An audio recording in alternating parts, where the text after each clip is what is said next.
আহা কি মিষ্টি কি মিষ্টি মা কি এত নকুল হাম্পি দানা দেখাই দেবো, এত হাম্পি দিচ্ছে কিসের জন্য?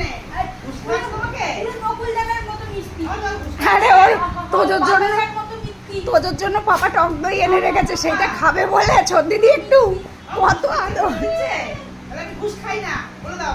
খাবার খাই। আহা, কি এবার মিষ্টি, কি খাবার মিষ্টি, খাই? ওমা, এত মিষ্টি এবারে হামু খেয়ে খেয়ে তো আমার মিষ্টি মিষ্টি ঘুষ খেলে ঘুষ বেরিয়ে যাবে আহা বলে দাও মা, তাহলে আমি আর ঘুষ খেতে পারছি না।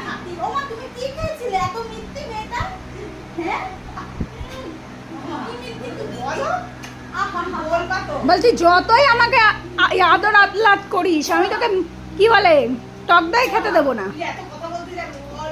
ওরে বাবা রে।